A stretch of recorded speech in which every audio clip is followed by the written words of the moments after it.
Bismillahirrahmanirrahim. Assalamualaikum warahmatullahi wabarakatuh. Waalaikumsalam warahmatullahi wabarakatuh. Alhamdulillahirabbil alamin. Puji syukur kehadirat Allah Subhanahu wa taala karena di pagi hari ini kita masih diberikan kesehatan dan kesempatan sehingga kita bisa berkumpul di sini dalam acara diseminasi tentang budaya positif. Salawat beserta salam tak lupa kita hadiahkan kepada Nabi besar Muhammad SAW. Mudah-mudahan kita semua yang berkumpul di sini mendapatkan syafaat dari beliau di yaumil akhir nanti. Amin amin ya rabbal alamin. Bapak Ibu, saya ucapkan terima kasih atas kesempatannya. Saya yakin Bapak Ibu semuanya mempunyai segudang kegiatan, termasuk mencerdaskan siswa. Tetapi demi acara ini Bapak Ibu rela duduk di sini bersama kami. Baiklah Bapak Ibu yang saya hormati, berikut saya akan sampaikan tentang budaya positif. Nah, sebelumnya barangkali saya mau minta pendapat. Barangkali Bapak Ibu di sini ada yang tahu apa sih budaya itu? Kalau positif sudah tahu ya Bapak Ibu. Kalau budaya sendiri apa kira-kira ya menurut persepsi Bapak Ibu yang hadir di sini? Budaya itu apa sih? Nah, ayo kira-kira siapa yang mau memberikan pendapat? Pak Suki mungkin ya, mau silakan.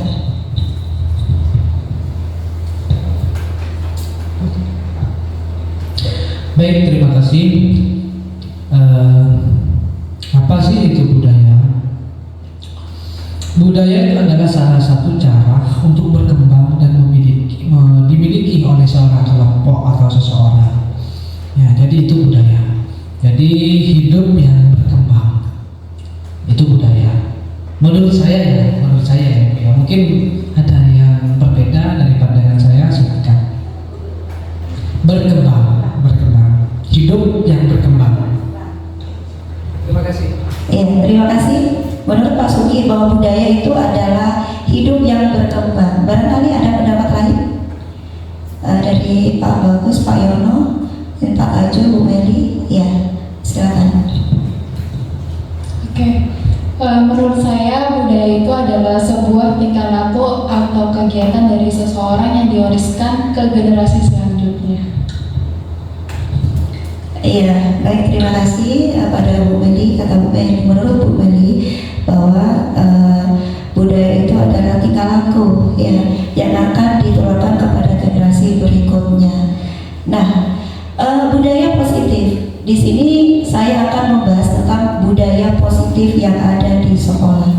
Jadi budaya itu berupa perilaku tingkah laku yang diturunkan ke generasi berikutnya. Artinya di sini mengandung nilai-nilai ya, nilai-nilai atau kebiasaan-kebiasaan yang berpihak pada murid. Tentunya di sini Bapak Ibu guru hebat sudah pernah mendengar ya, apa itu berpihak pada murid?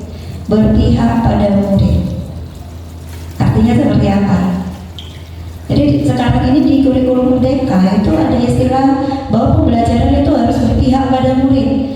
Bahasa kerennya itu study center ya, study center.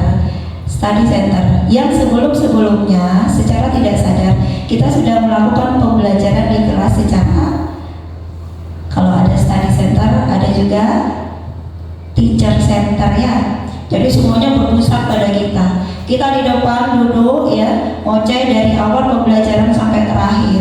Sementara murid dari belakang apa yang terjadi? Tidur, ngantuk, boring katanya anak muda ya. Walaupun saya juga muda Bapak Ibu. Ya, apa lagi? Ngopi. Ya, ngopi. Ya, acuh tak acuh. Karena proses pembelajarannya berpusat pada guru ya. teacher center. Buka bukunya, dicatat. Ya, perhatikan di sini, Ibu mau menjelaskan. Jadi yang pintar gurunya pintar, semakin pintar. Sementara siswa di belakang tidak diberikan kesempatan untuk menggali potensinya. Ya, jadi berpusat pada murid atau berpihak pada murid. Barangkali Bapak Ibu punya pandangan sendiri. Apa itu berpihak pada murid? Ya, Pak Darman mungkin gantian. Iya. Apa yuk? Berpihak pada murid, Bapak. Berpihak pada murid. Atau istilahnya sekarang apa tadi? Study center. Ya, student center. Ada teacher center, ada student center. Ya, terima kasih. Assalamualaikum warahmatullahi wabarakatuh. Berpihak pada murid ya Bu ya. Nah, setahu saya mungkin berpihak pada murid. Jadi ketika ya memberi kesempatan ya kepada murid ketika memang si murid ini mempunyai sebuah ide atau masukan lah yang memang untuk membangun sebuah lingkungan sekolah atau kelas yang baik, ya kita setidaknya memberi kesempatan yang memang bertujuan baik itu tersebut ya. Jadi seperti itu yang saya ketahui ya. Terima kasih. Assalamualaikum warahmatullahi wabarakatuh. Waalaikumsalam warahmatullahi wabarakatuh. Betul sekali Bapak.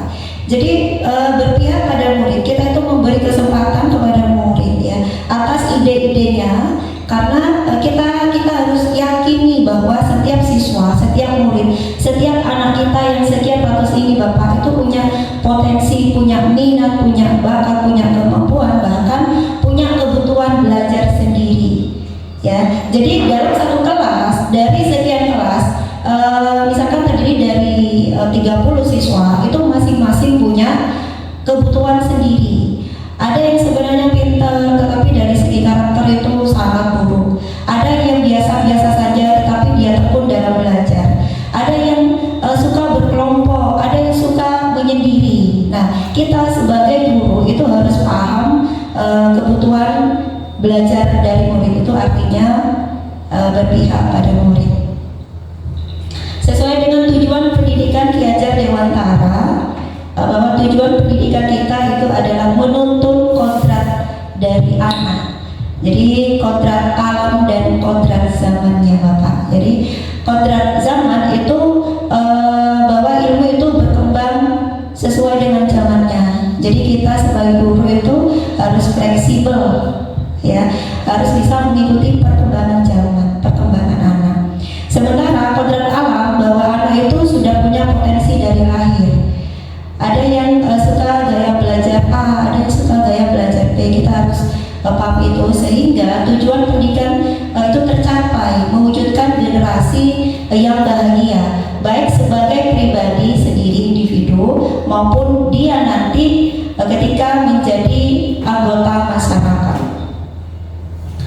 Baiklah Bapak Ibu, nah di sini kami dalam mengikuti program guru penggerak itu didampingi oleh Bapak Fauzan selaku fasilitator. Kemudian yang kedua Bapak Marzuki, pengajar praktek.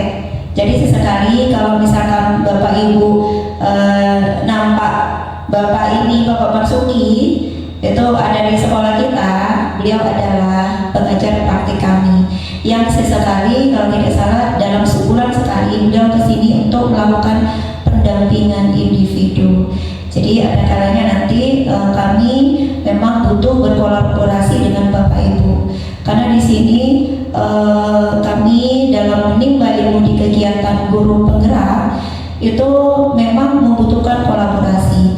Kita memajukan sekolah ini butuh kolaborasi semua. Tidak bisa kita berdiri sendiri Bapak Ibu. Apalagi kita memang tidak begitu hebat.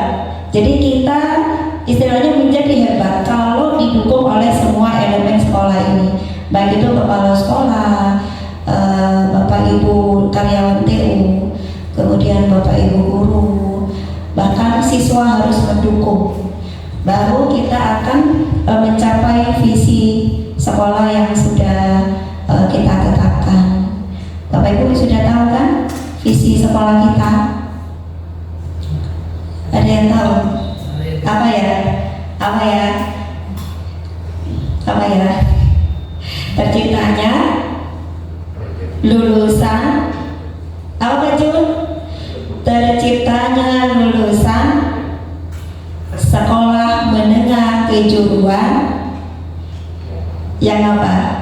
Yang cerdas, berkarakter, sesuai dengan profil pelajar Pancasila. Ya, jadi barangkali Bapak Ibu di sini ada yang baru beberapa bulan menginjakkan kaki di Bumi Cadas SMK Negeri 1 Kadarat ini, baru tahu bahwa visi kita adalah terciptanya lulusan sekolah menengah kejuruan yang cerdas, berkarakter, sesuai dengan profil pelajar Pancasila. Nah, untuk mewujudkan visi tersebut itu ada banyak cara. Salah satunya menciptakan budaya positif. Nah, menciptakan budaya positif harus melalui strategi. Ada berbagai strategi yang akan kita bahas di sini, ya. Nah, di sini Bapak Ibu, saya tampilkan contoh penerapan budaya positif yang sudah saya lakukan di sekolah. Seperti kita tahu tadi bahwa budaya positif adalah pembiasaan positif, gitu ya. Jadi pada saat piket, ya kebetulan saya juga diberikan tugas sebagai petugas piket yang pada saat waktu piket saya berdiri di depan menyambut siswa saya dengan cara salam, salim, sapa, salim, sapa, salam dan salim, ya 3S gitu. Kemudian Bapak Ibu, gambar kedua ini budaya positif yang saya lakukan di kelas. Jadi mungkin Bapak Ibu di sini ada yang sama dengan saya menerapkan di kelas. Sebelum saya masuk, yang saya lihat itu adalah lantai dulu, lantai. Kemudian saya lihat sapu di belakang itu ada berapa. Jadi ketika saya sapu, mereka itu bilang piket, bukan piket. Ini adalah tanggung jawab kita bersama. Jadi mereka itu ambil sapu 5 orang yang nyapu. Nanti setelah dapat beberapa meter itu diganti dengan yang lain gitu. Kemudian diganti dengan lain. Jadi satu kelas itu mendapatkan giliran untuk membersihkan kelas. Setelah beberapa saat kelas bersih, kita baru memulai kegiatan pembelajaran. Nah, untuk pertemuan berikutnya itu siswa saya tidak disuruh lagi, Bapak Ibu. Ketika sudah melihat saya itu ambil sapu mereka, gitu. Ambil sapu, mereka itu otomatis ambil sapu dan menyapu. Kegiatan menyapu sudah selesai, lantai sudah bersih, baru saya memulai kegiatan pembelajaran. Nah, di sini ada beberapa konsep inti dari budaya positif. Yang pertama yaitu perubahan paradigma belajar, disiplin positif, nilai-nilai kebajikan, kebutuhan dasar manusia, motivasi perilaku manusia, posisi kontrol, keyakinan kelas, dan segitiga restitusi. Kita mulai dari perubahan paradigma belajar. Nah, di sini saya tampilkan gambar profil pelajar Pancasila. Ya, jadi istilah profil pelajar Pancasila ini sudah tidak asing lagi di telinga kita, betul ya Bapak Ibu? Profil pelajar Pancasila ini sekedar mengingatkan apa sih profil pelajar Pancasila. Nah, profil pelajar Pancasila itu terdiri dari 6 komponen Bapak Ibu. Yang pertama yaitu beriman, bertakwa kepada Tuhan Yang Maha Esa dan berakhlak mulia. Jadi siswa kita itu diharapkan beriman, bertakwa kepada Tuhan Yang Maha Esa dan berakhlak mulia. Nah, menurut Bapak Ibu, yang mana paling penting ini? Berkarakter, berakhlak mulia, atau secara akademis? Menurut Bapak Ibu, kita mendidik siswa yang kita utamakan apa dulu ini? Akhlak mulia, berkarakter, atau secara akademis? Secara akademis itu akademiknya, belajarnya dulu. Akhlaknya ya, akhlaknya. Sepakat dengan saya Pak Ju? Ya, jadi menurut saya akhlak yang utama. Akhlak yang utama. Seperti kita tahu bahwa saat ini akhlak dari anak-anak kita itu sudah terkikis sangat jauh berbeda dengan kita dulu. Betul Bapak Ibu ya? Ya. Jadi kenapa ilmu dalam pembelajaran itu dinamis Bapak Ibu? Ya, dinamis. Jadi sesuai dengan kodrat zaman tadi, seperti yang disampaikan oleh Ki Hajar Dewantara. Jadi kita mendidik anak sesuai dengan zamannya. Tidak bisa kita sekarang mendidik anak itu kalau dulu kan kita, kamu kok berseragam, jadi besoknya itu nggak akan ulangi lagi gitu ya. Kamu kok udah pakai sepatu sesuai dengan ketentuan sekolah gitu, dihukum itu mereka malah senang. Ada nggak siswa kita dihukum sekarang itu dia tuh merasa bersalah gitu? Ada nggak? Nggak ada. Atau Pak Tri kalau menghukum takut ya? Jarang ya. Menurut pengalaman saya Bapak Ibu ya, anak-anak itu dihukum itu malah bahagia, senang. Ayo keluar, kamu nggak kerjakan PR, silakan kerjakan di luar. Mereka itu tidak menganggap bahwa itu sebuah hukuman yang dapat merubah mereka. Enggak, malah mereka senang gitu. Di luar bisa angin daripada di kelas kepanasan gitu ya, ngerjakan di luar. Nah, kerjakan di luar, kalau tidak kita pantau, elang mereka ya, elang dengan alasan ke toilet padahal mereka ke kantin gitu. Kemudian profil pelajar Pancasila yang kedua yaitu berkebinekaan global. Ya, berkebinekaan global di sini ada yang paham Bapak Ibu? Berkebinekaan global, ada yang paham nggak? Apa itu? Iya, ada yang paham? Berkebinekaan global. Iya, silakan Bu Ini.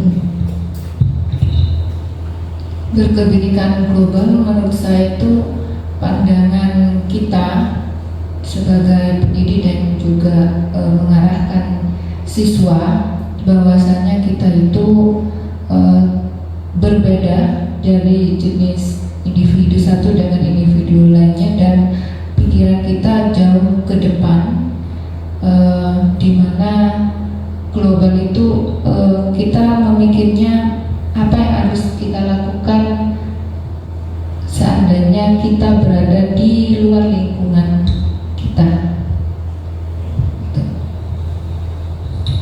Baik, terima kasih. Betul sekali Bu Yuni bahwa pandangan kita sebagai guru, kita itu paham bahwa kita semua itu berbeda, gitu ya.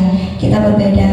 Kemudian bagaimana kita menanggapi dunia luar, gitu. Yang kita tahu bahwa kebudayaan luar itu sekarang sudah sangat gampang kita akses ya Bapak Ibu. Apalagi dengan mudahnya kita ada layanan internet, kita ingin lihat apa saja di situ ada. Kebudayaan luar juga ada. Artinya dengan kebudayaan luar kita tidak masalah, kita sekedar tahu saja. Tetapi kita sebagai guru kita harus bisa artinya memfilter mana yang boleh kita serap, kita tiru sesuai dengan kebudayaan kita ya. Jangan pula kebudayaan luar yang bajunya minim-minim kita meniru. Nggak boleh ya Bapak Ibu ya. Kemudian yang ketiga yaitu mandiri. Jadi kita tidak bergantung pada orang lain, gitu ya. Tidak boleh tolak ya. Tidak boleh ya, tetapi masih koma. Tidak boleh koma ditolak, gitu ya. Mandiri ya. Kemudian berikutnya gotong royong. Artinya siswa kita itu peduli, peduli dengan sesama, berkolaborasi, bekerja sama, kreatif. Apa Bapak Ibu? Kreatif. Siswa kita sangat kreatif, tetapi kebanyakan itu kreatifnya sebagian kreatifnya dalam hal yang ya positif, ada yang negatif gitu ya. Contoh yang negatif apa Pak Cun? Iya betul sekali, mencoret-coret tembok. Jadi kemarin sempat saya dengar pada saat upacara pembinanya Pak Agung kalau nggak salah, siswa kita tuh sangat kreatif. Jadi mereka itu pintar melukis, mereka itu tuangkan ke dinding-dinding, bahkan gambar yang seharusnya tidak digambar di situ tuh digambar, ya gitu. Itu kreatif. Jadi kita diharapkan di sini dengan profil pelajar Pancasila, siswa kita itu kreatif. Contoh di otomotif mengembangkan apa itu, membuat sepeda apa kemarin Pak Bagus, sepeda listrik ya Pak ya, sepeda listrik itu sukses Pak. Sudah dicoba? Sudah berhasil dicoba. Kira-kira itu kalau dipakai dari sini ke Sumedang tidak macet di depan situ?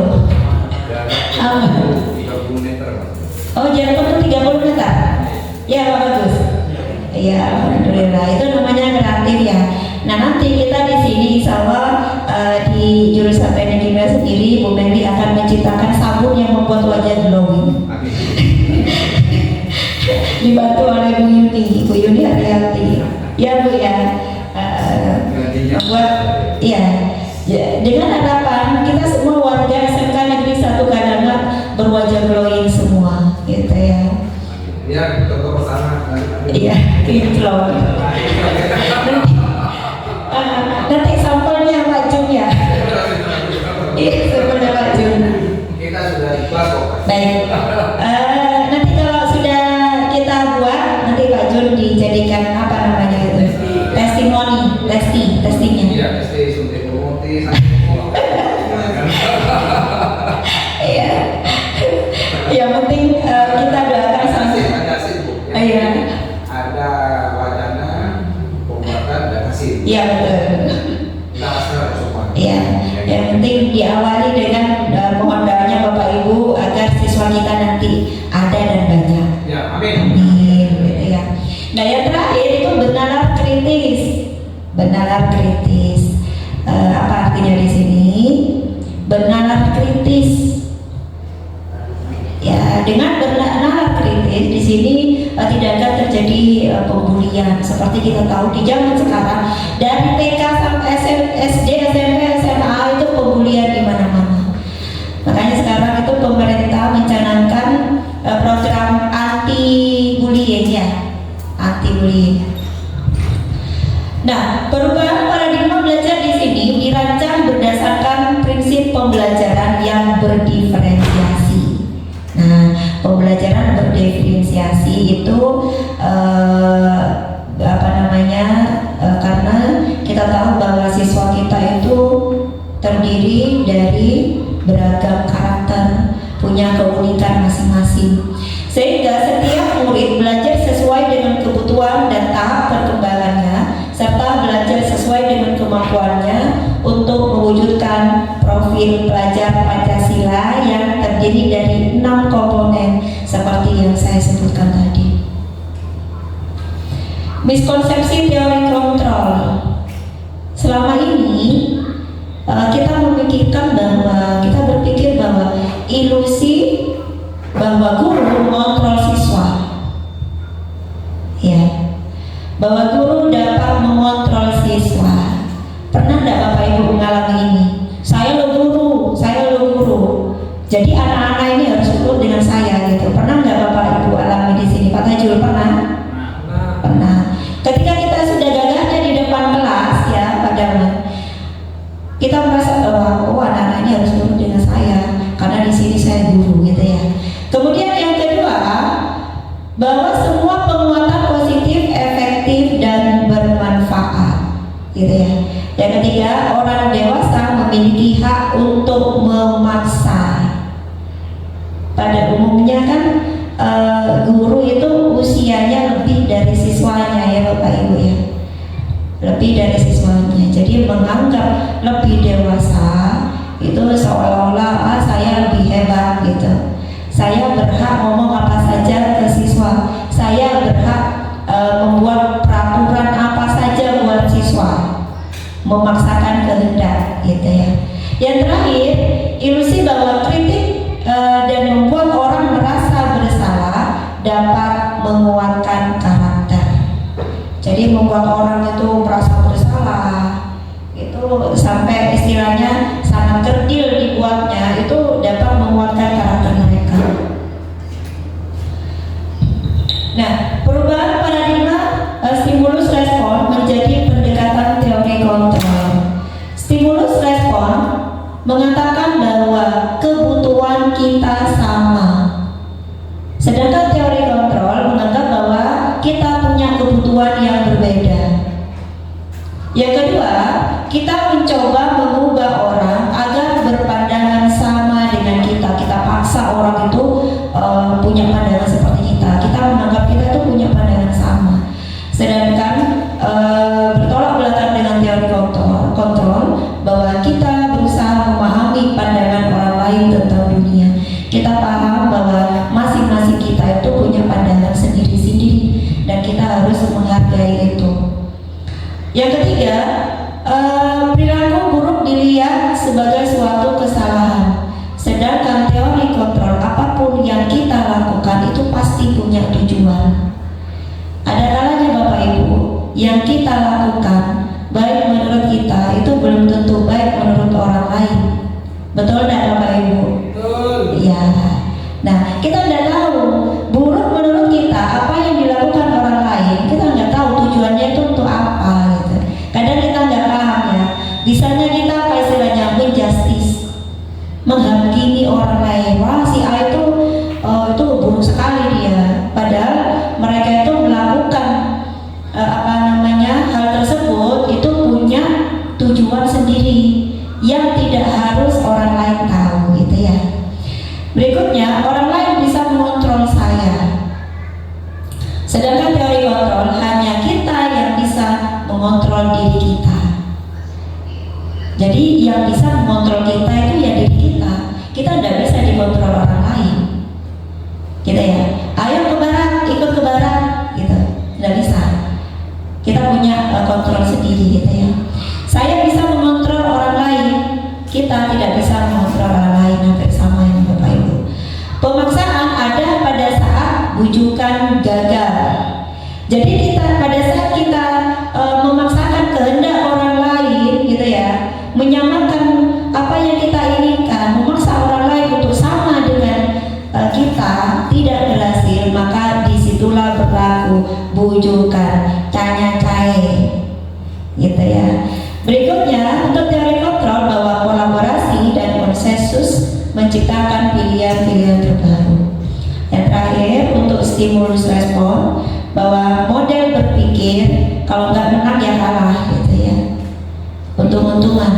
Sementara untuk teori kontrol, model berpikirnya menang dan menang gitu ya, tidak ada menang kalah, tetapi menang dan menang. Nah, di sini dapat disimpulkan sebenarnya siapa sih yang sesungguhnya memiliki kontrol? Siapa kira-kira Bapak Ibu? Semua. Siapa yang memiliki kontrol? Semua siswa. Yang lain? Yang memiliki kontrol atas diri kita itu siapa? Diri kita sendiri. Ya, jadi kita tidak boleh dikontrol orang lain, tidak boleh disetir gitu ya. Disiplin positif. Jadi disiplin positif di sini berasal dari kata disiplina, artinya belajar. Disiplin mengacu pada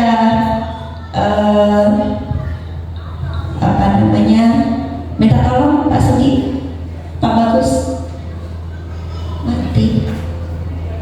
Ya, mengacu pada disiplin diri yang memiliki tanggung jawab apa yang dilakukannya berdasarkan nilai-nilai yang diyakini. Sebagai pendidik, tujuan kita adalah menciptakan peserta didik yang memiliki disiplin diri sehingga mereka berperilaku mengacu pada nilai-nilai kebajikan. Ada yang sudah dengar Bapak Ibu apa itu nilai-nilai kebajikan? Kebajikan. Ya, nanti akan kita bahas. Nilai-nilai kebajikan universal dan memiliki motivasi intrinsik dalam perubahan perilaku ke arah yang lebih baik. Disiplin positif merupakan salah satu cara yang bertujuan untuk menumbuhkan kesadaran serta memberdayakan peserta didik tanpa reward atau penghargaan, ancaman atau hukuman. Jadi disiplin ini harus dimulai dari diri sendiri tanpa mengharapkan reward atau penghargaan, ancaman atau hukuman. Kira-kira Bapak Ibu di sini ketika melakukan nilai-nilai kebajikan, misalkan datang tepat waktu ke sekolah, ada yang diharapkan tidak? Saya ingin nyampe ke sekolah sebelum waktunya. Ada nggak yang tulus gitu loh? Ini karena kewajiban saya. Ya, kira-kira bagaimana? Saya ingin dipuji kepala sekolah. Saya ingin mendapat hadiah dari kepala sekolah, gitu ya. Selama ini kita dapat hadiah nggak dari kepala sekolah? Minimal kita dapat hadiah dari Allah kesehatan ya Pak Putra ya. Iya. Ketika saya tidak melakukan ini, saya takut dipindah ke pulau gitu. Ketika saya sering melakukan pelanggaran di sekolah, saya takut dipindah ke pulau. Ya Bu Yuni pernah nggak kayak gitu? Saya harus disiplin. Kalau enggak nanti saya takut dipindah ke pulau. Sudah pernah ke pulau Bu? Belum. Jangan sampai ya Bu ya. Pak Putra ingin ke pulau. Pulau Talangi.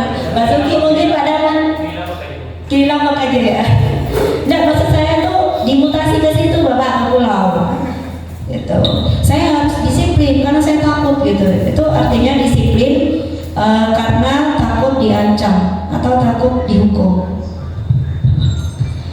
Nah, apa itu nilai-nilai kebajikan universal? Yaitu nilai-nilai atau sifat-sifat positif manusia yang merupakan tujuan mulia yang ingin dicapai setiap individu terlepas dari lintas bahasa, suku bangsa, agama, maupun latar belakang.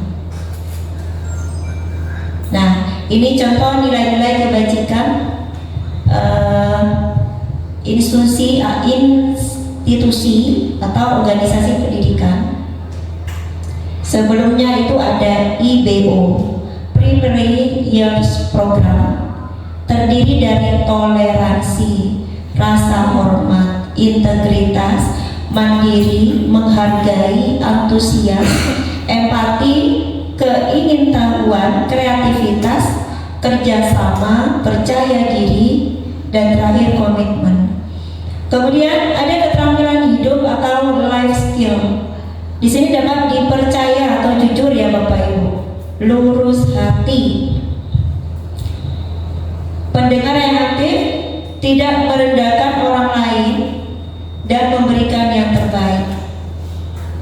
Profil pelajar Pancasila. Nah ini yang kita terapkan pada murid kita ya, yaitu beriman dan bertakwa kepada Tuhan Yang Maha Esa dan berakhlak mulia, berkebinekaan global, gotong royong, mandiri, kreatif, dan bernalar kritis. Kita tinggal pada kebutuhan dasar manusia. Kebutuhan dasar manusia yaitu seluruh tindakan yang kita lakukan memiliki tujuan tertentu, dan semua itu merupakan usaha terbaik yang kita lakukan dalam rangka agar kebutuhan dasar kita terpenuhi. Kira-kira kebutuhan dasar kita apa saja Bapak Ibu?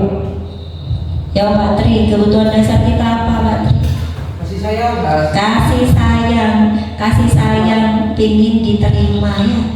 Pingin disayang, diterima gitu. Tapi hati-hati ya, disayang, diterima. Tapi kalau di otomotif cowok semua ya Bapak, aman berarti. Menyayangi murid. Ada Ada yang cewek pada mandi otomotif? Tidak ada belum. Tidak ada. Karena di bengkel ini Bung, Iya. bukan hanya sekedar kita itu melihat siswa atau murid, Iya. tapi kita melihatnya itu seperti anak kita sendiri. Iya. Jadi arti dari kasih sayang itu sama halnya kita itu punya anak yang kita harus diajari. Iya. Tapi lingkungannya di situ. Baik, luar biasa Pak Tri. Mudah-mudahan nanti, kalau tidak salah tahun kemarin ada yang cewek, si Titin itu ya? Iya, Titin. Mudah-mudahan tahun ini juga ada gitu, minimal kalau misalkan di situ ada kerjaan yang berhubungan dengan perempuan itu ada untuk berbagi gitu ya. Nah, ada 5 kebutuhan dasar manusia.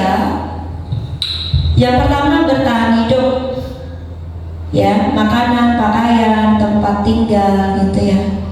Yang kedua kasih sayang dan diterima, rasa diterima, dipedulikan, berbagi, bekerja sama, menjadi bagian dalam kelompok, penguasaan, pingin dianggap gitu ya.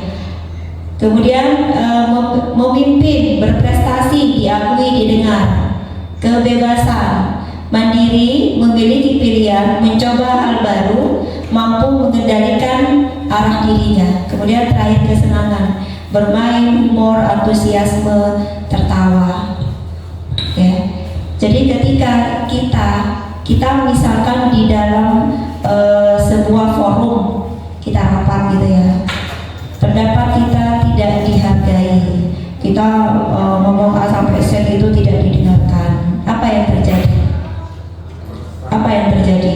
Nah, kalau tidak dihargai di dalam sebuah forum itu, kita introspeksi diri dulu. Iya. Tidak bisa dihargai di dalam forum itu sendiri. Ya, introspeksi dulu ya. Artinya di situ ya ada respon dari kebutuhan dasar yang tidak dipenuhi. Kebutuhan dasar yang mana tadi Pak? Yang pertama itu adalah percaya. Iya, kita ingin dihargai, kasih sayang, rasa diterima. Kita merasa tidak diterima di situ ya. Dalam sebuah kelompok di bengkel otomotif, yang lain melakukan sesuatu sementara Pak Tri itu didiemin aja gitu ya. Marah tidak? Ya jelas kalau saya bimbing itu mayoritas kalau di saat mengajar, terutama dokter ya bukan saya Iya. mengajar, kalau siswa itu Pakai mic enggak? Oh enggak, iya. Kalau kita mengajar terus kita itu dingin, tahunya kita itu sendiri melihat siswa itu hanya sekedar adu tak adu, berarti kita itu merasa sudah tidak dihargai saat berbicara atau mengajar di depan.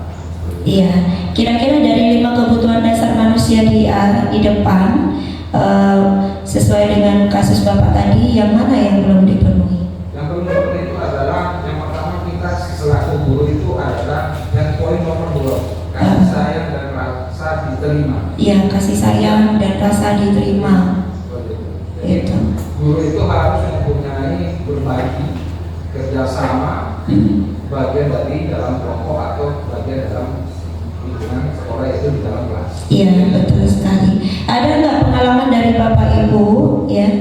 Dari kelima kebutuhan dasar di sini pada momen tertentu tidak dipenuhi sehingga membuat terjadi efek di situ, mengakibatkan entah marah, entah merasa dikucilkan atau seperti apa. Ada tidak Bapak Ibu? Pak Daman punya pengalaman? Di sini Iya, di sini atau di mana saja boleh. Kalau untuk dikucilkan pernah sih, dalam artian misal saya nggak mau menyebut merek ya, maksudnya merek dalam artian nama gitu ya. Jadi ketika sekelompok teman gitu, misal di lingkungan A gitu ya, lingkungan A mereka entah mau pergi kemana atau entah mau jalan-jalan nggak atau mau beli apa, dan sesuatu yang memang bersama-sama di lingkungan itu, dan saya sendiri malah tidak pernah tidak pernah ya, tidak diajak pas waktu itu ya. Jadi saya merasa loh, kenapa ya kok ada, mungkin saya merasa apa saya salah atau apa mungkin ya, seperti itu ya.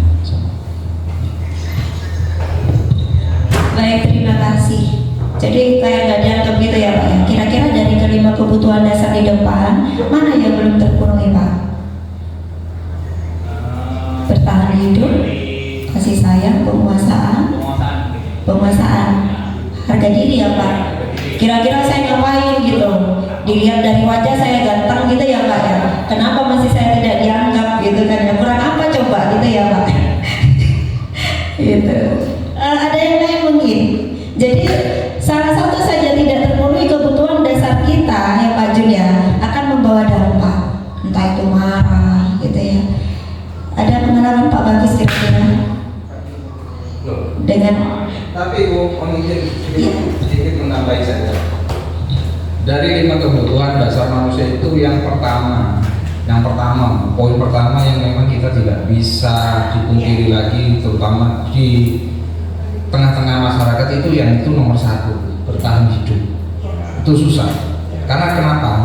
Mohon maaf, dari 4 yang 3 kata yang di depan itu adalah makanan, pakaian, dan tempat tinggal. Itu poin utama bagi kelangsungan manusia yang ada di dunia. Seperti itu. Contohnya saja kalau kita tidak bisa makan, belum tentu kita itu juga bisa hidup. Masalah pakaian kita bisa dilihat di tengah-tengah masyarakat, mayoritas itu bisa dinilai kok orang ini mampu atau tidak mampu. Terlebih lagi tempat tinggal kita harus tahu lingkungan di sekitar juga. Kalau tempat tinggal kita lingkungannya mohon maaf aja orang-orangnya baik, itu akan juga mendapat nilai plus. Tapi kalau kita baik tapi tempat tinggal kita di yang negatif, justru kita dapat dampaknya itu negatif juga. Itu poin pertama dari kebutuhan dasar manusia untuk hidup. Itu aja. Nah, bertahan hidup selama kita bisa memberikan istilahnya menjadi bagian dari satu keluarga yang memang kita akan bawa ini kemana arahnya, seperti itu. Baru kita bisa menjabarkan keseluruhannya sampai di poin kesenangan. Itu saja menurut saya. Baik, terima kasih. Jadi intinya menurut Pak Tri, dari kelima kebutuhan dasar manusia itu paling urgent istilahnya, yang paling pokok dan berdampak bahkan kematian ya Pak ya, itu adalah tidak terpenuhinya kebutuhan dasar yang pertama, yaitu bertahan hidup. Kita kurang makan bisa meninggal, ya kan? Kemudian yang kedua, pakaian juga begitu. Kita kurang pakaian di tengah-tengah cuaca yang dingin menyebabkan kita sakit dan akhirnya meninggal. Kemudian tempat tinggal juga begitu, gitu ya.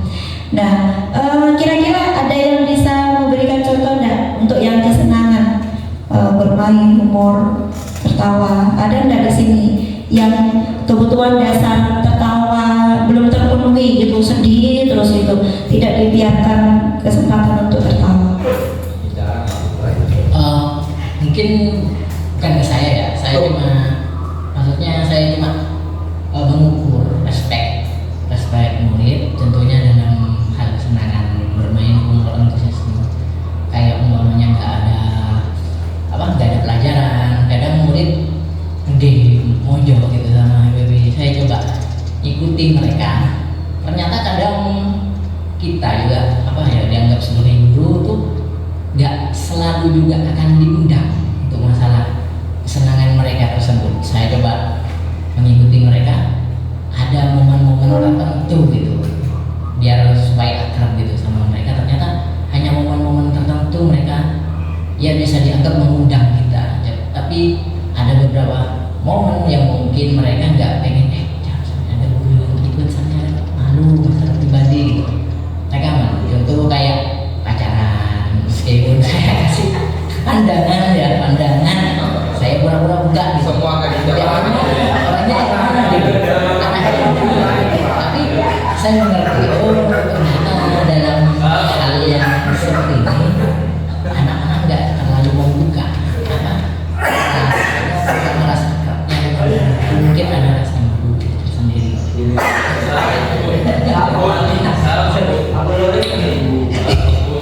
Terima kasih Pak Putra. Jadi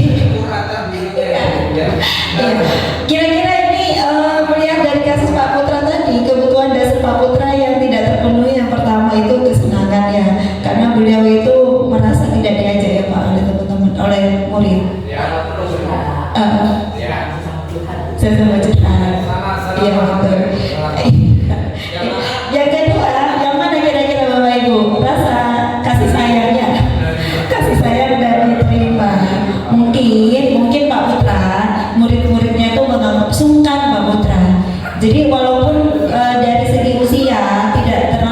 dengan mereka, wajah juga masih imut-imut, mereka tuh merasa sungkan. Saya siswa mau mengajak Pak Putra gimana gitu. Padahal mereka juga ingin main dengan Pak Putra. Gitu. Tapi Pak Putra itu masuk di poin yang keempat, Bu. Apa itu? Memiliki pilihan tapi dia tidak bisa memilih. Sabar, sabar Pak Putra, nanti akan mudah pada waktunya. Iya. Betul. Kita lanjut ya Bapak Ibu. Nah, di sini ada motivasi perilaku manusia. Di sini ada motivasi eksternal untuk menghindari ketidaknyamanan. Apa yang akan terjadi apabila saya tidak melakukan? Gitu ya. Kira-kira ya, yang biasa absen pagi di sini, ketika tidak melakukan absen pada waktunya, misalkan durasi antara jam 6 sampai jam 7, ketika Bapak Ibu tidak melakukan absen pada waktunya di situ, apa yang terjadi? Bisa jadi tunjangannya dikurangi ya Bapak Ibu, gitu. Jadi kalau itu masalah tunjangan itu menurut saya itu poin yang nomor 10 sampai 15. Kalau untuk menghindari ketidaknyamanan atau hukuman apa yang terjadi apabila saya tidak melakukan, itu kan motivasi eksternal. Yang pertama itu adalah tanggung jawab kita selaku sebagai pendidik kalau di sekolah. Kalau di rumah kita, kalau laki-laki itu menjadi kepala keluarga, ya kalau yang perempuan menjadi ibu rumah tangga. Nah, biar gimana tidak bisa untuk menghindarinya, bagaimana caranya? Kita manage waktu aja, kita bisa mengatur waktu yang baik menurut saya, intinya seperti itu. Tapi kalau misalnya semuanya terbelengkai atau memang misalnya kita bisa tidak menghandle, paling tidak kita komunikasi jauh-jauh sebelumnya. Kalau misalnya kita mau datang telat, intinya seperti itu menurut saya. Kalau untuk yang menghindari ketidaknyamanan atau hukuman, bukan kalau kita datang pokoknya dengan alasan 1000 alasan yang memang ada rasa kata bohong. Ini kalau bohong ini akan berkelanjutan sampai ke depannya. Tapi kalau misalnya kita memang tidak disengaja terkait dengan hadirnya kita di sekolah ataupun di rumah, paling tidak sebelumnya ada komunikasi terlebih dahulu sebelum kita melakukan hal yang memang kita sudah dibuat dari sebelumnya. Itu saja menurut saya. terima kasih Pak. Itu lebih mempunyai motivasi internal ya Bapak ya. Sudah merasa itu adalah tanggung jawab kita, bukan untuk menghindari ketidaknyamanan atau hukuman.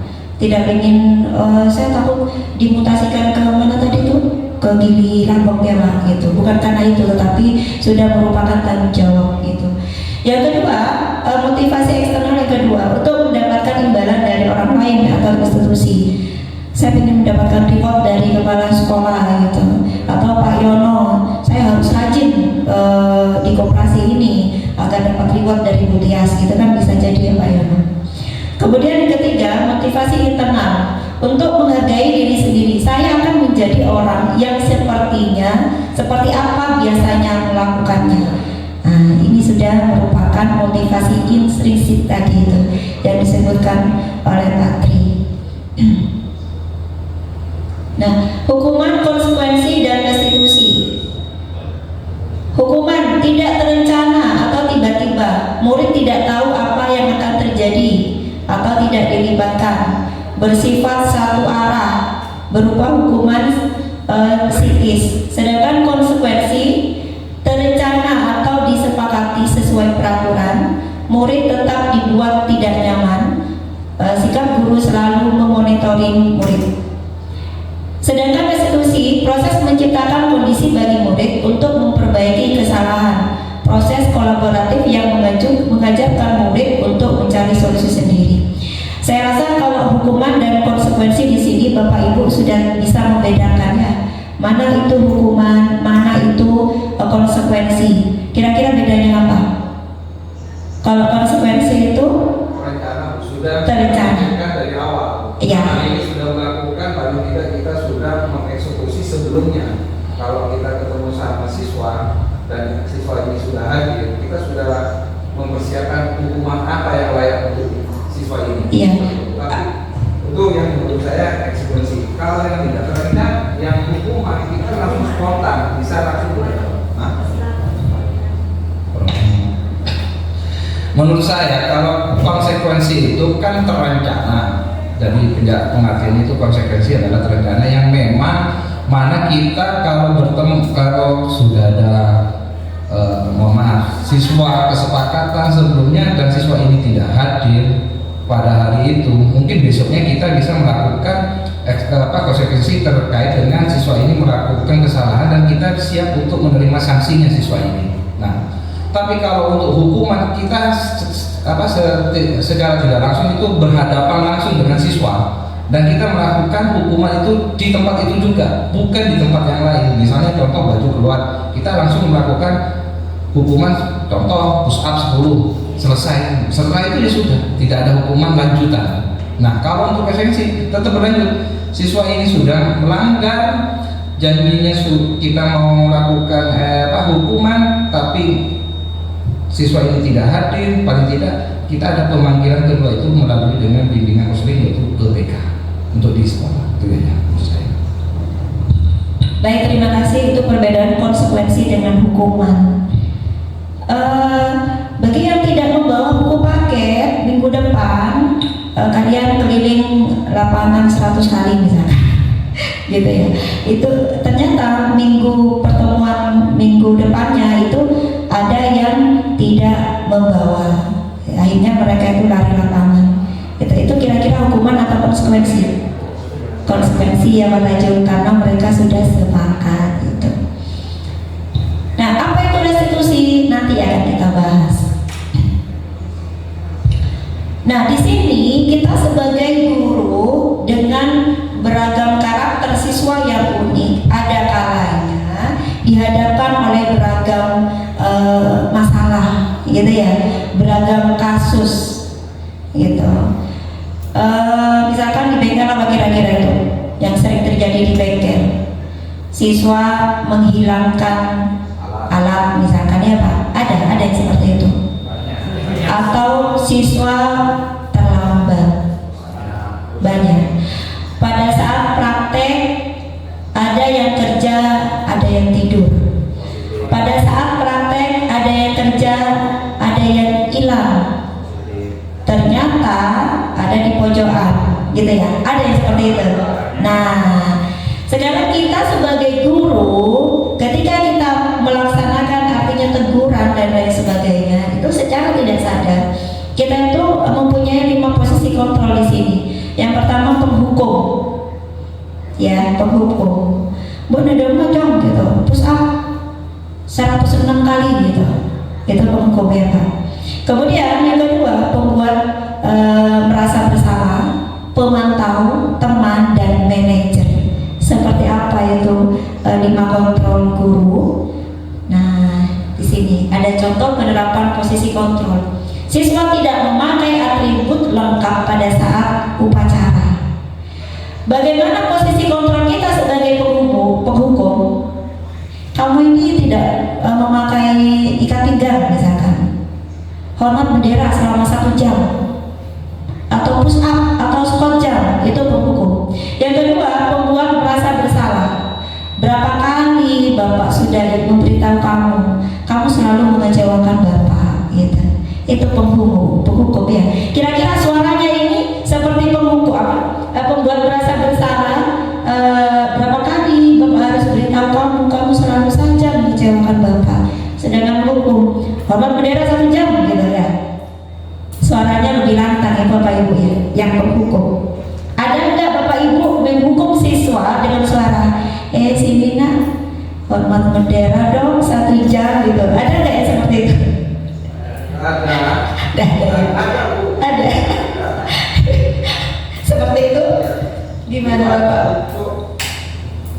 Memberikan karena gini Bu, menurut saya siswa kalau kita bicara masalah hukum itu penghukuman kepada siswa itu menurut saya itu banyak cara agar yang pertama rasa siswa itu untuk ke sekolah itu tidak ada rasa trauma seperti itu. Dan ini saya sudah mempelajari dan pada diri saya sendiri terutama, tidak tahu untuk guru yang lain. Di saat saya melihat siswa itu dengan hatinya yang menurut saya itu seperti hati perempuan, saya bentak. Siswa laki-laki ini terutama kelas 10 itu nangis.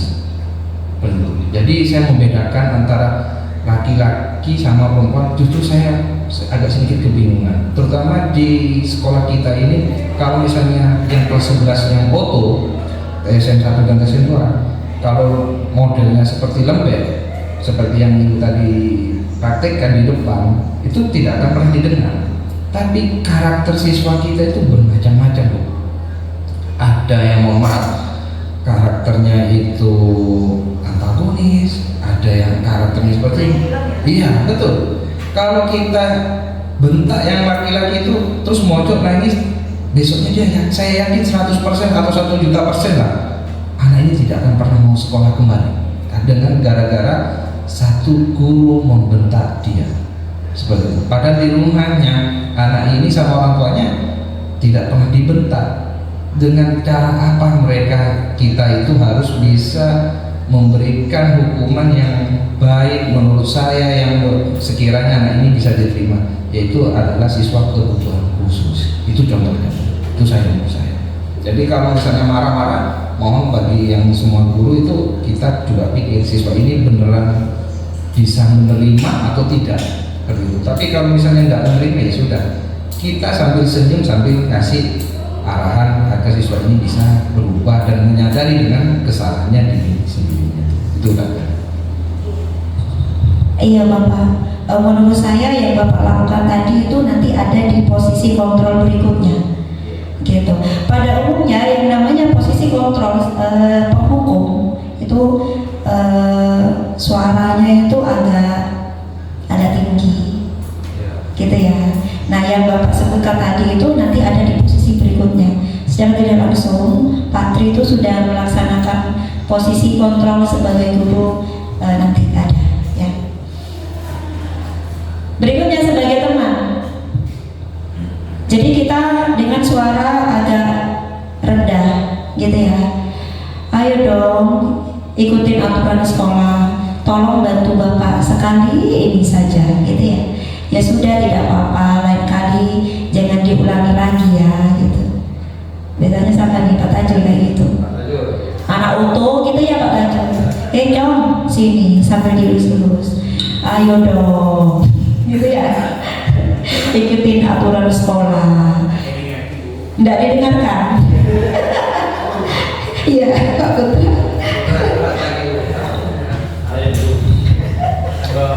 Pernah nyoba seperti ini, mungkin sering bukan pernah nyoba. Pertanyaan ini ke siswa apa kepada orang lain dulu? Topiknya ke siswa atau ke orang lain? Ke siswa. Biar jelas dulu. Sebagai teman. Laki-laki apa perempuan? Laki-laki jelasnya. Karena ada beberapa siswa saking mangannya, karena nakalnya itu pernah waktu itu kejadian di lab di tinju, entah kenapa guyonnya berlebihan, tiba-tiba lab bolong, tak berlebihan, tak cari alasannya, katanya tak sengaja, katanya begini, sampai kebentur, ya sampai lab bolong. Jadi saya coba deketin dengan cara berteman, ya nggak bisa gini, ini gimana, daripada nanti kamu dihukum berat, kata saya. Udahlah, sekarang kalian rembukan saja, enaknya gantinya seperti apa. Ternyata mereka akhirnya mengaku kalau dideketin secara berteman seperti itu. Kalau malah dipaksa, ayo sama ayo tak hukum, semuanya lari, gak ada yang mengaku, saling tuding terus. Ternyata memang ada beberapa cara untuk mengungkap beberapa kasus supaya siapa yang melakukan itu terungkap. Harus melakukan dengan cara seperti itu, seperti itu. Berarti sukses ya, sebagai teman sukses. Ada enggak yang nggak sukses seperti Pak Tajul tadi? Ayo dong, gimana Pak? Ya pasti gak didengar itu. Kalau di otomotif apalagi yang siswanya kebanyakan ya apa ya? Nah, di atas normal lah intinya. Kalau otomotif itu pasti ya siswanya di atas normal. Kalau kita seperti yang Ibu katakan tadi ya pasti tidak didengarkan. Setidaknya ya meskipun dengan teman tadi ya Bu ya. ada suara yang agak keras sedikit gitu, intinya seperti itu, lebih keras lah daripada yang apa semuanya kayak ibu-ibu. Kalau tidak keras ya pasti kebanyakan nggak didengerin. Keras terus dihukum. Pastinya ada hukumannya juga. Hukumannya apa biasanya Pak? Nah, kalau yang saya Bu ya, kalau di kelas hukumannya saya tidak melibatkan fisik Bu, pasti saya suruh nyanyi saja untuk melatih mentalnya anak-anak. Terima kasih.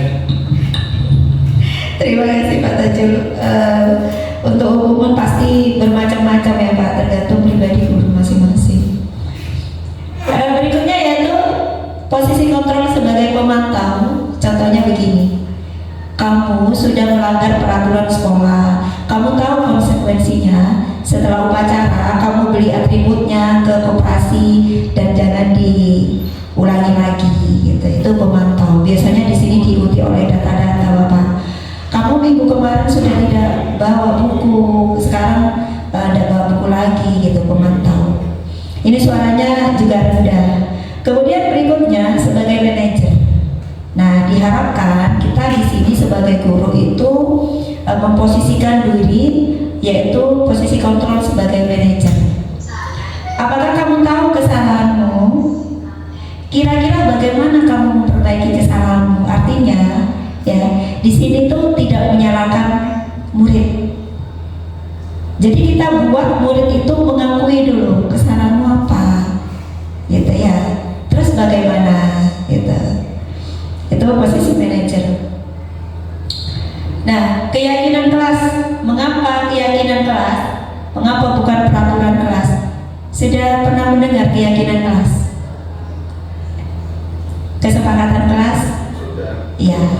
Jadi keyakinan kelas ini lebih lunak istilahnya Bapak Ibu. Ya. Karena suatu keyakinan akan lebih memotivasi seseorang dari dalam, gitu ya. Jadi dorongan dari dalam diri sendiri. Seseorang akan lebih tergerak dan bersemangat untuk menjalankan keyakinannya daripada hanya sekedar mengikuti serangkaian aturan. Jadi ini bukan lillahi apapun, tetapi lillahi diri sendiri, karena diri sendiri. Pembentukan keyakinan kelas. Keyakinan kelas bersifat lebih abstrak daripada peraturan yang lebih rinci dan konkret. Keyakinan kelas berupa pernyataan-pernyataan universal.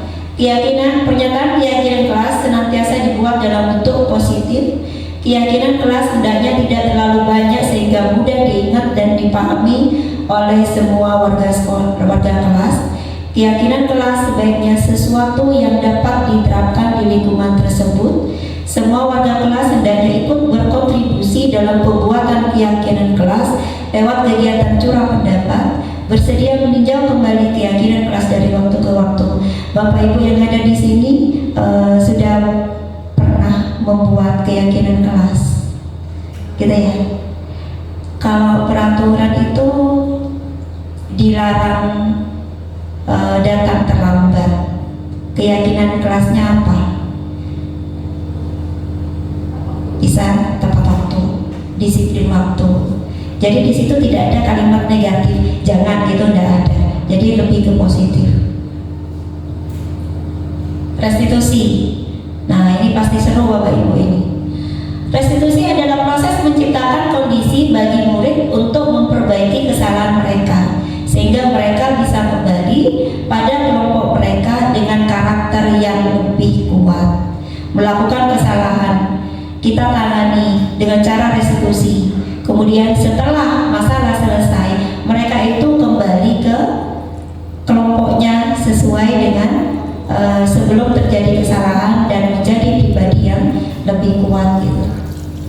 Nah, di sini ada 3 tahapan segitiga restitusi. Yang pertama, menstabilkan identitas. Yang kedua, memvalidasi tindakan yang salah. Yang terakhir, menanyakan keyakinan kelas. Jadi segitiga restitusi itu merupakan dialog yang dijalankan oleh guru agar dapat menghasilkan murid yang mandiri dan bertanggung jawab. Ya, yang pertama menstabilkan identitas. Berdasarkan prinsip bahwa membuat kesalahan adalah bagian dari proses pembelajaran. Misalkan berdasar telat, gitu ya. Siapa namanya? Si Alfi misalkan ya, si Alfi oleh Amunyi satu di Pak Alfi sini, Pak Tri manggil. Iya Bapak, ada apa? Bapak manggil saya. Kamu kenapa membuli temannya? Dia mendapat nilai rendah, kamu bully. Keke Bapak, atau nggak lulus di praktek misalkan, keke sama Clara. Kenapa? Ya habisnya Pak dia begini. Lucu Pak, dia sudah nggak bisa gitu, macam anak yang mojok, tak lalakon gitu. Lucu Pak wajahnya gitu. Nggak lulus berkali-kali dibully oleh temannya. Ada yang seperti itu? Ada Pak? Ada banyak. Jadi temannya yang sudah lulus praktek UKK kemarin ya Pak ya, itu bahagia sekali, hore gitu. Sedangkan temannya yang dari pagi sampai mendekati jam 1 siang itu belum selesai itu, dia tertunduk lemes gitu. Sementara dibully teman-temannya, bukannya dikasih penguatan malah dibully. Bona tulang tak acer gitu ya. Ya habisnya lucu Pak, katanya ke Pak Tri gitu. Nah, tindakan yang harus dilakukan oleh Pak Tri sebagai bentuk dari restitusi pada tahap menstabilkan identitas. Gak apa-apa lah, berbuat salah itu wajar. Nah itu bisa lembut seperti itu Bapak Ibu. Berbuat salah itu wajar, gitu ya. Tidak ada manusia yang sempurna. Kadang Bapak juga gitu. Bapak sering melakukan salah, gitu. Bapak tidak mau mencari siapa yang salah di sini, tapi Bapak ingin mencari solusi dari permasalahan ini. Kamu juga berhak merasa seperti itu kan? Kamu merasa selesai UKK, kamu bangga, itu wajar seperti itu, gitu ya. Itu namanya menstabilkan identitas. Kalau Bapak Ibu gimana? Langsung ikut Pak. Kalau untuk di masalah seperti ini, Iya ini lagi Pak, biar keras. ya kalau masalah terkait dengan membuat masalah itu wajar. Memang kita selaku manusia memang tidak pernah luput dari kesalahan seperti itu ya. Dengan model seperti ini Bu, terutama di jurusan saya otomotif, saya yakin siswa saya itu akan tetap mengulangi kembali. Intinya seperti itu. Saya berprinsip seperti ini Bu, selaku saya diri sendiri. Membuli itu ada dua faktor, yaitu positif dan negatif. Positifnya agar anak-anak ini merasa punya jiwa dia sendiri itu untuk bangkit kembali, agar besoknya atau nantinya saya tidak harus dibully kembali, punya lebih semangat. Nah, sisi negatif dari bully itu sendiri menurut saya itu akan berkelanjutan untuk sampai mereka itu sampai usia tua seperti itu. Jadi apa yang saya lakukan di dalam bengkel, mohon maaf, di siswa kita SMK itu ada namanya juga siswa kebutuhan khusus. Nah, di situ setiap saya mengajar, saya mengatakan contoh si A, kamu itu tidak bisa seperti ini. Kenapa saya membedakan kamu sama seperti ini? Nah, akhirnya temannya itu membuli. Satu kelas itu membuli satu siswa. Bayangkan 24 siswa, 23 yang membuli, satu siswa yang dibully. Seperti itu. Tapi saya bilang ke yang dibully itu, agar kamu itu syukur kamu masih ada yang membuli. Ketimbang kamu tidak ada membuli, kamu akan tetap seperti ini hidupnya. Setidaknya kamu harus punya pandangan ke depan, ke masa depannya itu harus lebih baik dari sekarang. Seperti itu. Nah itu menurut saya. Tapi kalau misalnya mencari solusi, ya kita carilah solusi yang terbaik seperti apa, agar di dalam pembelajaran, praktek maupun teori kita itu semuanya ikut tanya jawabnya itu ada di sana. Itu aja menurut saya. Iya Bapak, menurut saya apa yang sudah Bapak katakan ke siswa itu artinya tidak membenarkan bahwa bully itu benar gitu. Artinya kamu itu untung dibully, ya kan? Untung dibully. Ini ada tujuannya loh, gitu kan ya. Nah itu sudah termasuk stabilitas identitas Pak. Gitu. Jadi secara halus itu mengklirkan dulu ini sebenarnya salahnya itu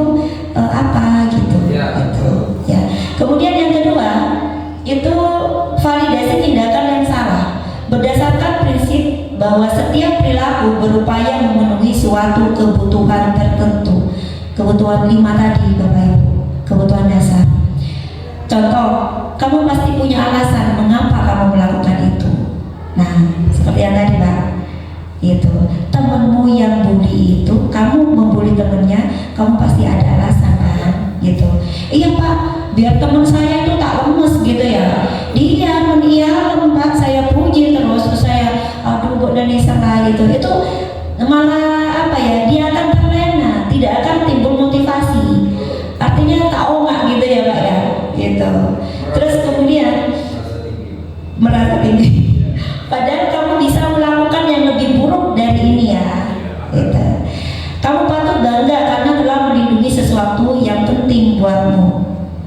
Kamu melakukannya karena mempertahankan sesuatu yang penting bagimu. Nah, itu validasi tindakan yang salah.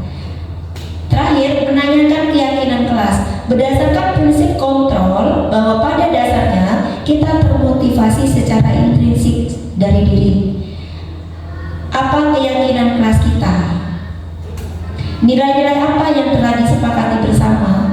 Seperti apa gambaran sebuah kelas yang ideal menurut kamu?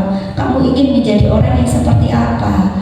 Oke lah nah, kamu membuli temannya, tujuanmu memberi semangat kan? Nah, menurut kamu pembulian kamu itu benar enggak? Enggak Pak, salah gitu. Nah, kamu sudah sadarkan itu salah. Berarti nilai apa yang sudah kamu langgar di situ? Kira-kira apa Pak Putra? Ngece, membuli, nilai-nilai apa di situ kira-kira yang sudah dilanggar? Nilai-nilai kebajikan itu di situ ada saling menghormati, gitu ya, menghargai, gitu. Berarti tidak menghargai, tidak menghormati ya Bapak Ibu ya. Sekian. Iya. Itu saja Bapak Ibu yang bisa saya paparkan tentang budaya positif.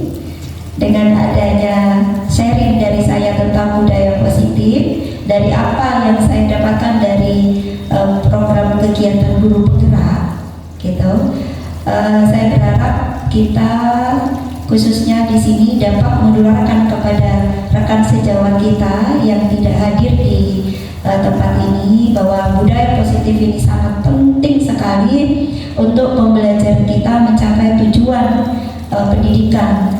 Menurut Ki Hajar Dewantoro bahwa kita di sini punya tugas untuk menuntun kodrat anak. Kita harus sadar bahwa masing-masing anak di depan kita ini bukan barang Bapak Ibu. Mereka itu punya kodrat yang mereka bawa dari lahir.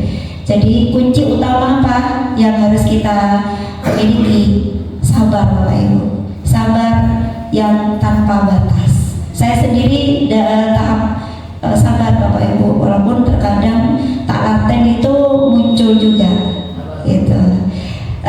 Mungkin di sesi terakhir ada pertanyaan dari Bapak Ibu atau mungkin refleksi atas kegiatan di pagi hari ini. Pak Bagus, Pak Yono, Pak Taju, Bu Meli, Bu Yuni, Pak Putra, ya, Pak Suki, atau Pak Darman kali ya, atau Pak Jun. Dua aja, 3 juga boleh. Baik, terima kasih atas waktunya. Mohon izin Bapak Ibu, Bismillahirrahmanirrahim. Saya ingin bertanya sedikit saja. Setelah mungkin pertanyaan ini mungkin bisa dilanjut ke refleksi. Pertama yang ingin saya tanyakan Ibu Haji, bagaimana cara Ibu Haji memposisikan diri Ibu apabila menemukan siswa yang sangat bandel, sudahlah bandel masuk ke berkebutuhan khusus, yaitu inklusi. Gimana Ibu Haji? Karena di sini ada siswa yang seperti itu, sudahlah masuk inklusi, tapi awalnya sudah bandel. Disuruh ke barat malah ke timur, ya kan? Makanya paling kelas. Besok dari kami. Nah, seperti itu. Terima kasih, itu saja. Bagaimana caranya kita sebagai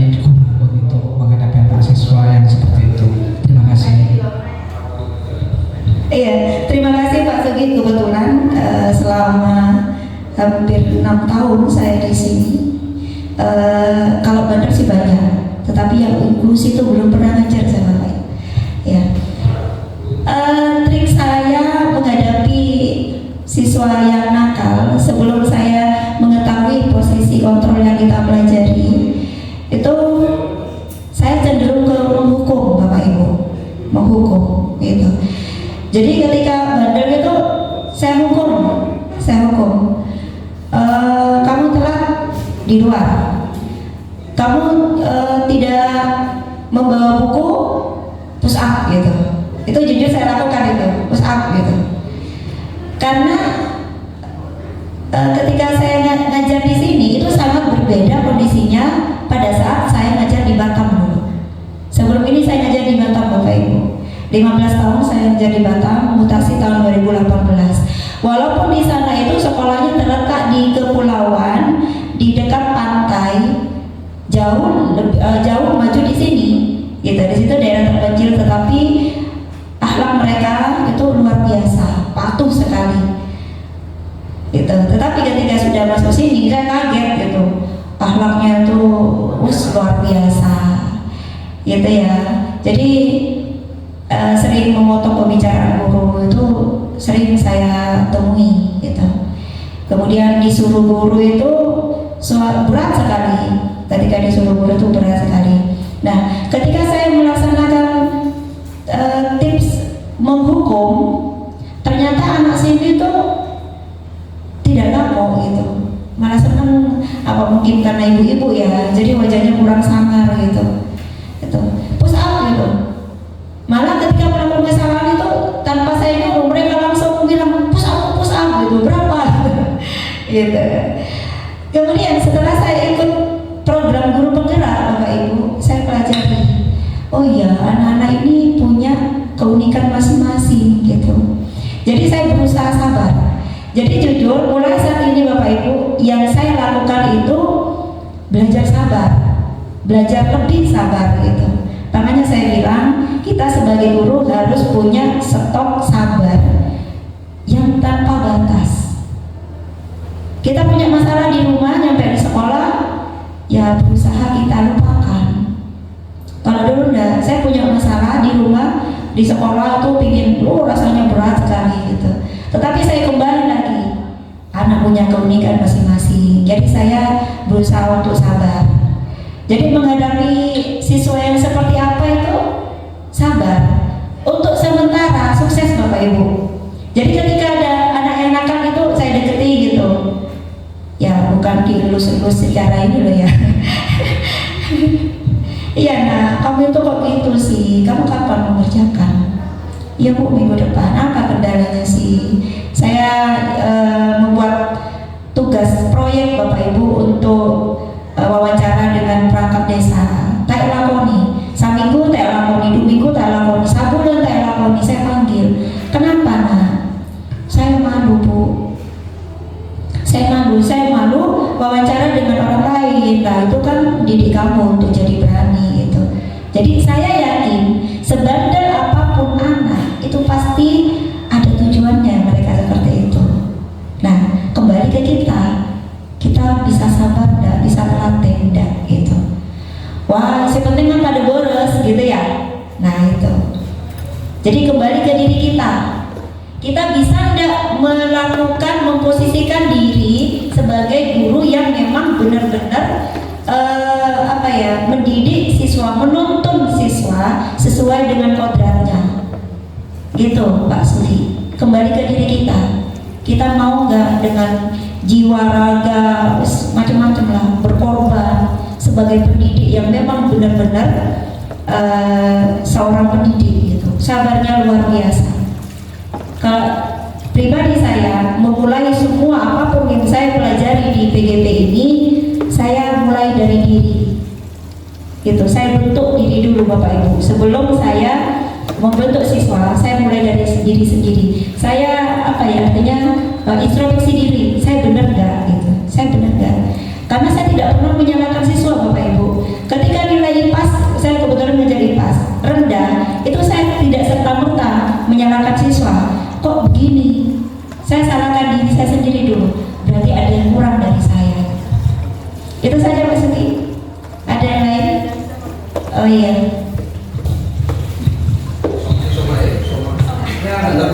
Sebentar. Baik, tadi sangat menarik. Saya pernah punya pengalaman begini. Itu ada seorang siswa, satu dia itu ABK, yang kedua broken home juga. Dia tinggal di kosan laki-laki, kemudian ibunya bekerja ke luar negeri, ayahnya juga tidak ada, jadi broken home sekali.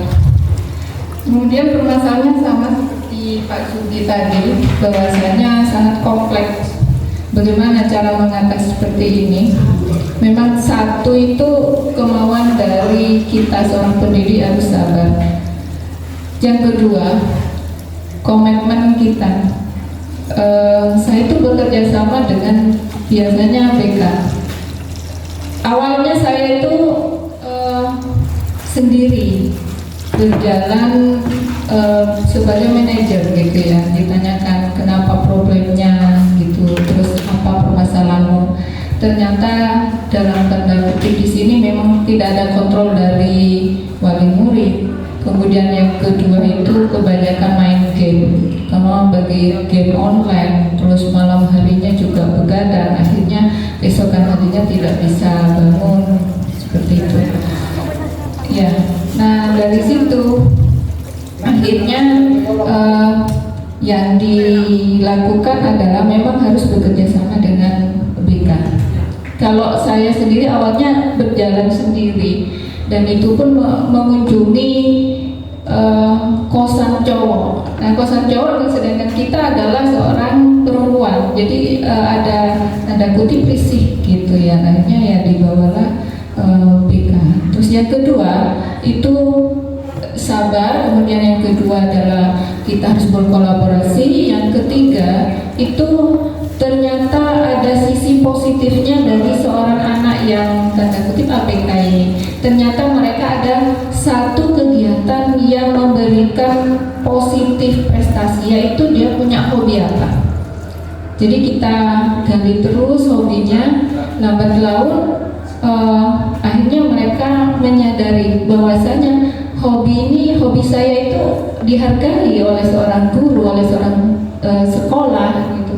Akhirnya mereka akan menyadari sendiri.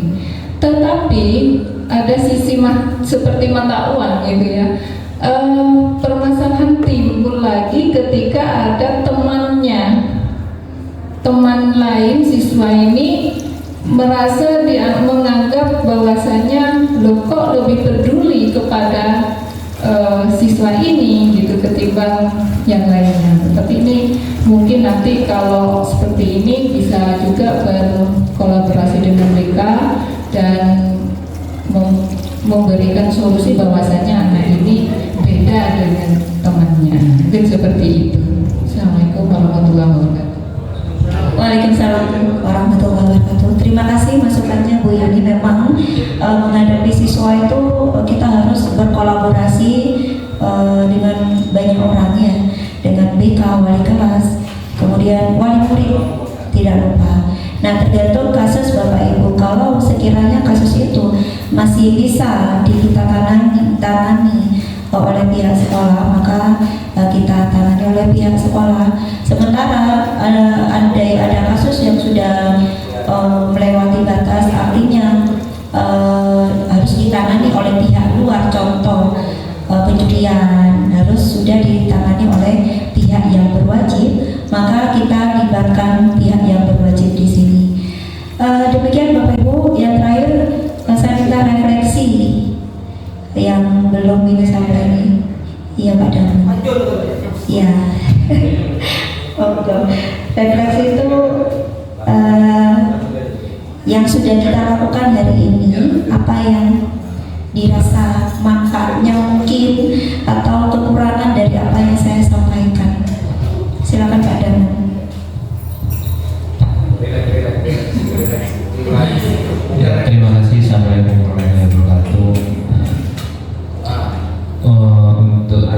di hari ini mungkin saya banyak mengambil pelajaran tentang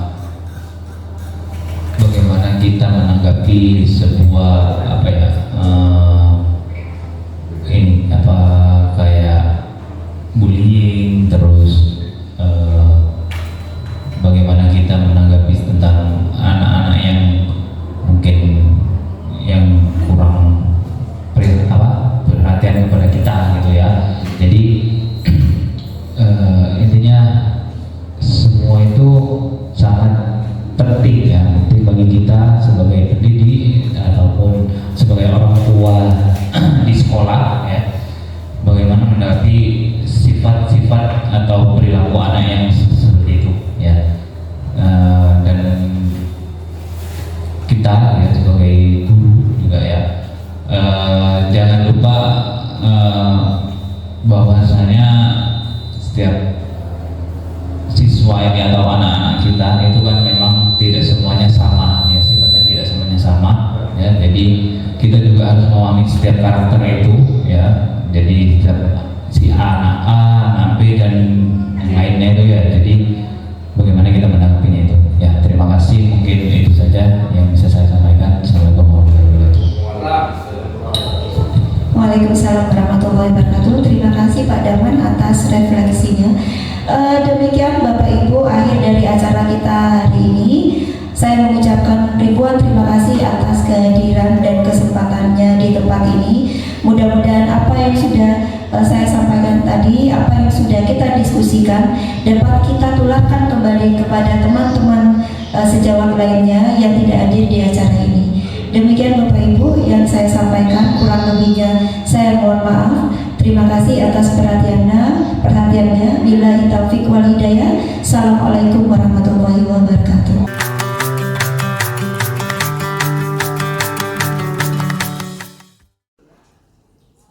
Ilham, ini kemarin tugasmu kok nggak ada ya setelah Ibu cek? Belum mengumpulkan atau gimana? Ini sudah 2 minggu.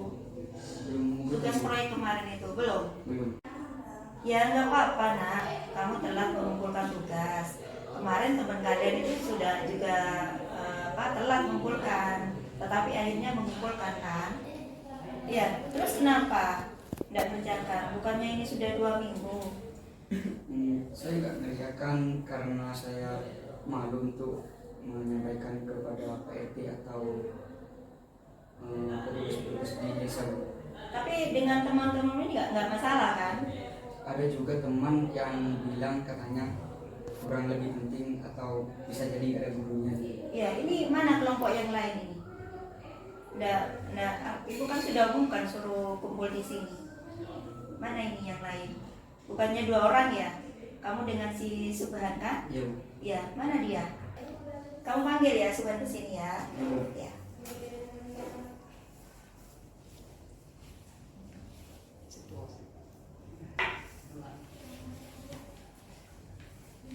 Ada Ambil kursi dulu. Ya, duduk. Ada dipanggil ke sini. Iya. Ini kan kemarin setelah Ibu cek, tinggal kelompok kalian yang belum mengumpulkan tugas ya. Nah, kata si Ilham tadi karena malu, betul ya? Betul ha? Malu untuk berwawancara dengan Pak RT atau perangkat yang lain. Nah, tujuan Ibu memberi tugas itu kan biar kalian berani dengan orang lain kan? Karena nanti setelah kalian lulus ini, kalian harus saat wawancara mencari kerja, kalian harus berani berkomunikasi dengan yang lain. 1. Yang kedua, kata Ilham tadi, Subhan meremehkan gitu ya, tugas ini nggak penting, benar ya nak? Bukan saya yang bilang, Bu, enggak. Tadi Ilham bilang begitu, Subhan meremehkan, tidak penting katanya. Iya, pasti nggak penting. Enggak, bilang, Bu. Ya dari kemarin-kemarin kan kamu yang bilang kan katanya nggak penting ada gurunya gitu. Ayo, ini sebenarnya siapa yang bohong, Subhan atau Ilham? Ilham kalau memang mendengar seperti itu, ya Subhan harus mengakui. Benar ya nak, bilang seperti itu kemarin. Ya, ya. Ya, jadi gimana ini solusinya? Ibu sudah memberikan tugas proyek ini untuk syarat kenaikan kelas. Kemarin kan kalian sudah sepakat ya, jika tidak melaksanakan tugas ini ya Subhan ya. Iya. Apa konsekuensinya kemarin yang kita sepakati? Tidak. Mengikuti ujian kan? Iya, Bu. Nah, tidak mengikuti ujian. Jika tidak mengikuti ujian, otomatis nilai itu kan kosong. Nah, mengurangi nilai yang lain ya. Nah, kalau nilai itu kurang, tidak lulus ketuntasan, berarti kalian tidak naik kelas begitu. Jadi gimana ini nak solusinya? Gimana kalau saya membuat proyek itu dengan mas saya? Soalnya mas itu termasuk perangkat dari desa tersebut juga.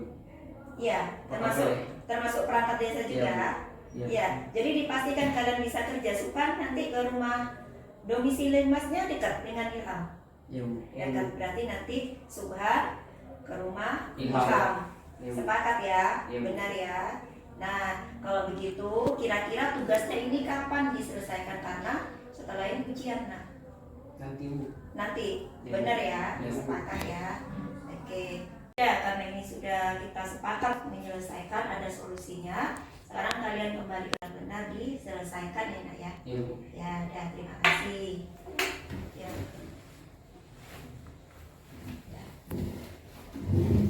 Apa dibilang Bu Yuni tidak membuat saya merasa dihukum atau merasa takut, tapi saya merasa sadar bahwa saya salah dan tidak akan mengulanginya lagi.